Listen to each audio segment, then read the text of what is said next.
Hey, and welcome everybody to part two of module two, the Afro-Sicilian magical tradition. This module is going to focus on cultural influences that shape our worldview.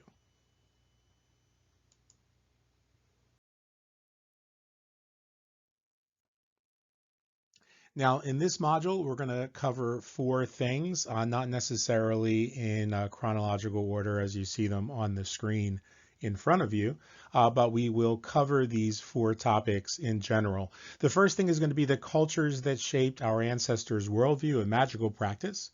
Second, we're going to talk a little bit about the cultures that shape our postmodern worldview and magical practices, revisiting some of our traditions and reimagining a magical practice that's uniquely our own.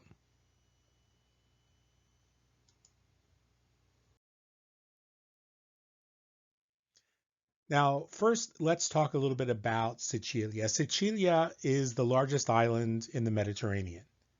Different areas of the mainland have undergone separately influences of the Arabic and Greek, Roman, Byzantine, Spanish, German, French, and Papal conquests over the centuries. Magical practice in Sicily and in the southern kingdom of Sicily were as much a reflection of the influences of their conquerors as they were a response to their conquerors. So these two things were happening simultaneously. The culture of Sicilia and the magical practice of Sicilia was being influenced by the incoming conquerors or those whose conquests were current, as well as sort of a pushback to some of those conquests. And no influence was as profound as the influence of the Arab conquests of the Middle Ages.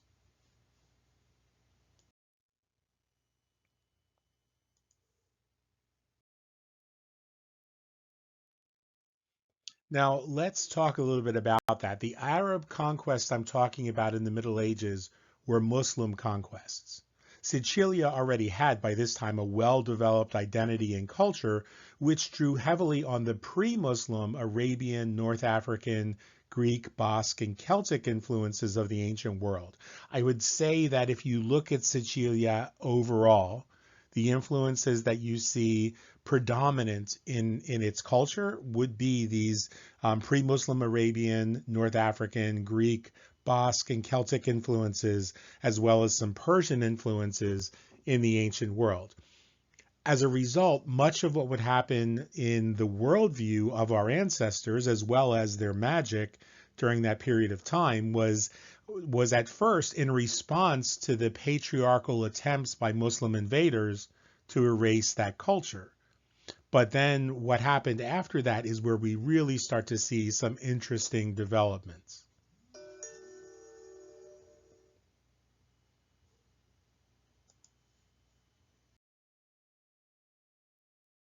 Now, not all the influences of the Muslim invaders were bad. Using irrigation techniques refined in the arid desert regions where the conquest rulers came from, the Arab rulers introduced crops like lemons, oranges, and pistachios, three flavors that are now practically synonymous with Sicilian cuisine. Sugarcane also entered into Europe through Sicilia after being introduced to the island by those very same Muslim invaders. And many anthropologists believe that the influence of the Muslim rulers of this time would later inspire the social revolutionary response to the Italian colonialists in later years in their attempt to make Sicilia part of a unified Italy. One evidence of this pushback would result in the formation of what outsiders often refer to as the mafia, or what is referred to in Sicilia as la Cosa Nostra.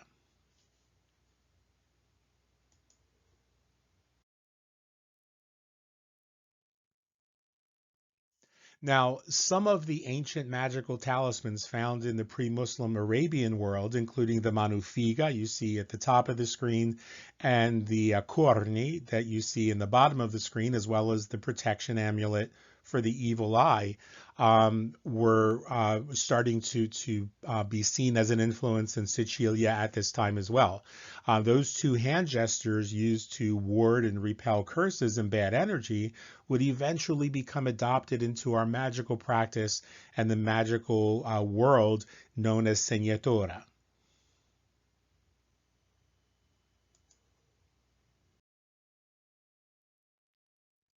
So now, if you'll humor me for just a moment, I'd like to give just a brief little bit of insight, sort of a geeky insight into the world of anthropology. As we look at the vestiges of an Arabian culture in Sicilia, the question that comes up is, why is there so much evidence of the Arabian culture intact in Sicilia in the present day more than anywhere else in Western Europe? And the question is, the Muslim rule in Spain lasted at least twice as long as it did in Sicilia, and yet you don't see as much evidence of that there. Why is that?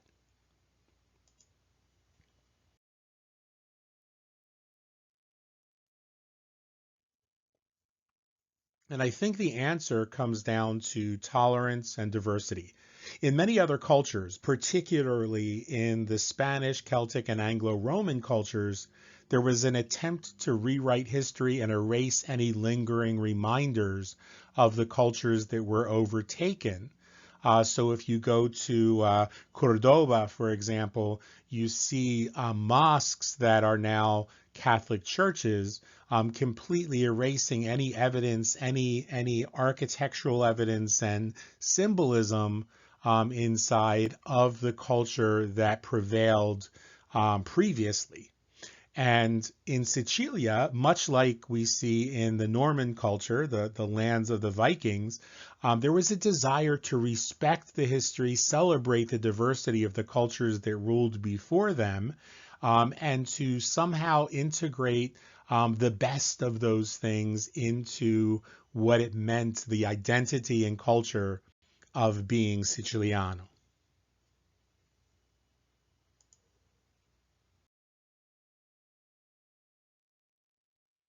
And so we see that this would have been the custom not only in the island of Sicilia itself, but in the southern kingdom.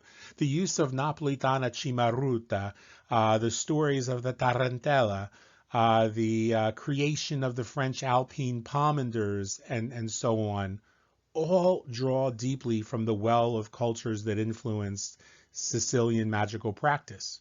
Even holidays like U Giorno Rimorti, the autumnal celebration of the ancestors, directly derived from the ancient Celtic celebration of the cross quarter day. And remember, the Celts themselves were conquerors of Sicilia in centuries past. And so we also have the Giornata di Tan from the Celtic vernal cross quarter day, Beltane. Most of these things would never have been part of our tradition without the contributions made to our ancestors' culture by the conquesting cultures. So in this case, the Celts.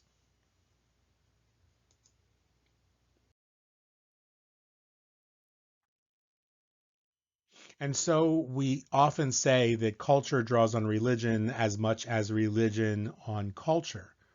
So il Maloicchio evolved from a secular magical practice derived from ancient Mesopotamian occultism into a practice woven later into the story of Santo Siesto as a clever way of hiding the practices of our ancestors under the veil of religion. Other practices that we've talked about in the Stregoneria 101 course have multicultural roots as well. Red ribbons, for example, come from the Romanian tradition. Serpentine amulets from ancient Babylon. The use of lemons, as I said, from the Arabian Peninsula. The use of mint, including rue, from Persia. Even our astrological stories based on Uni and Tinia, Tinia being the greatest of all sorcerers, derives from the ancient Babylonian magic of Marduk and his father Enki.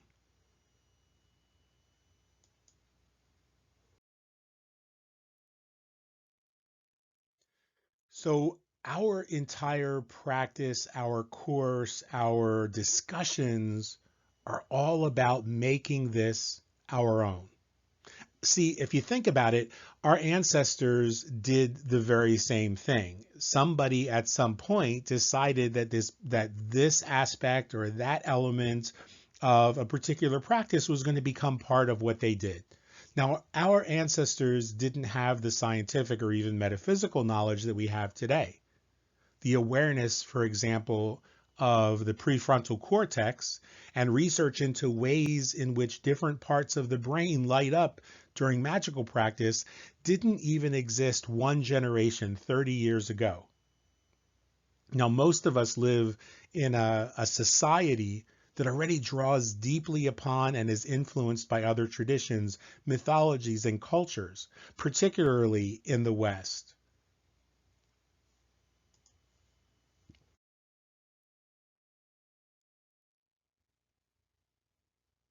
So why does this matter? Well, if we continue to imagine that magic is something we do and not who we are, then we become enslaved to the formulaic texts, the grimoires, and the grotesque distortion of magical practices that were created by questionable personalities with questionable agendas, including people like Gerald Gardner, Raven Grimassi, and the anthropologically illiterate reclaiming traditions that were born out of a misguided second wave feminism and other mid-century occultist and neo-pagan reconstructionists.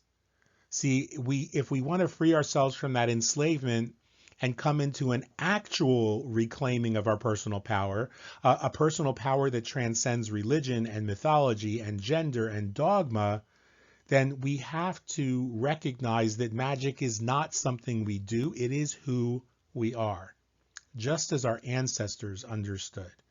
It's the reason why Italian folk magic, and I would go so far as to say most authentic folk magic practices in the ancient world, had nothing to do with religion, but often intersected with the religion. And that is not because, as the neo-pagans, as people like Gardner and Grimassi would like us to believe, the reason that that intersection exists is because magic was part of the worldview. And so it influenced the political discussion. It influenced the religious discussion. It influenced science and medicine and daily life. See, doing this allows for a space to be created for the lies, the misunderstandings, and the illiteracy of an entire generation of magical practitioners in the mid 20th to early 21st centuries to give way to a power that dismantles the lies of the patriarchy and the false matriarchy that the patriarchy creates and would like us to embrace. It allows us to embrace a true matriarchy and becomes a postmodern expression of our truest and highest natures.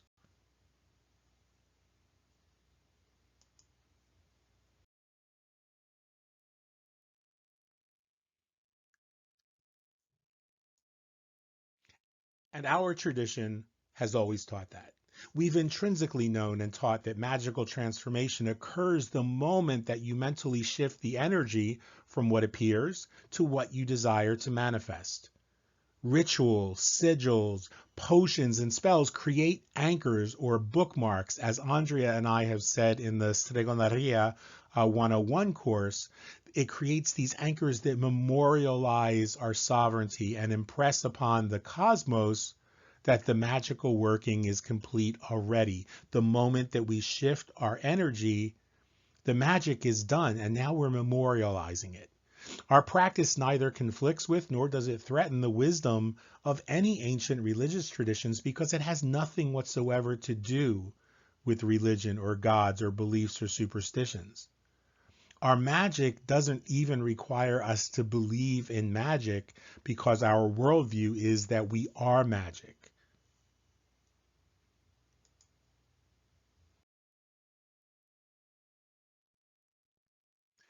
So what this really comes down to is learning to ask better questions.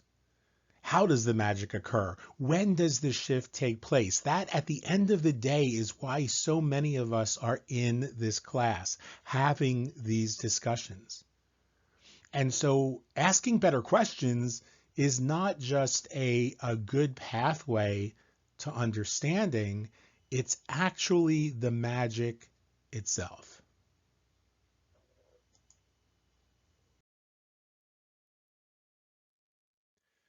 So for this second part, the assignment is going to be really simple. You're going to need to get a notebook, which a new notebook that you're not using for anything else. That's going to become something of a book of shadows, to use a pop culture term. It's going to be the place where you use a particular practice I'm going to share with you to let go.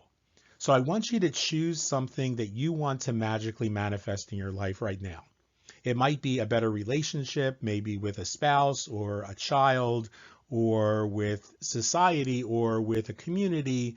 It might be a better situation in your employment, or anything else that you want to manifest in your life right now. Maybe getting that 10 pounds off or 20 pounds off. I want you to get that notebook. And in the book, I don't want you to write what you intend to manifest. This is why things like the pop culture craze of The Secret was deeply flawed. This is why New Age approaches and pop culture Wiccan approaches fail.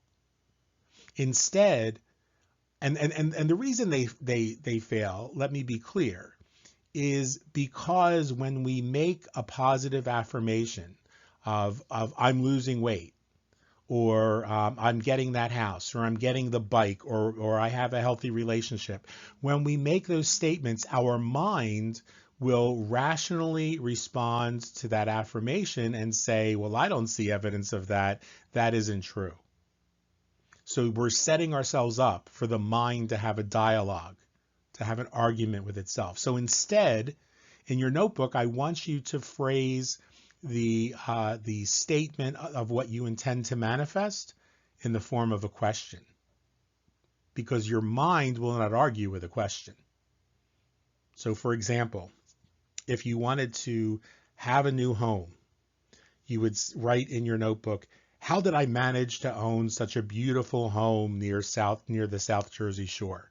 Or how did I manage to have such an incredible relationship with a loving and caring partner who listens? And then what I want you to do after writing that statement is close the book and set it aside. I don't want you to go back and read the statement every single day. I don't want you to repeat it 3 times a day. We're not going to take a New Age approach to this. Now, there are other techniques that you can use, and we're going to talk about those as well. And I'm going to offer you an opportunity to find another way of phrasing that question that I think is extremely powerful. But the most important thing is that you either do it the way that it is on the screen here in its most simple form, or you take the little extra step, and I truly encourage you to do that.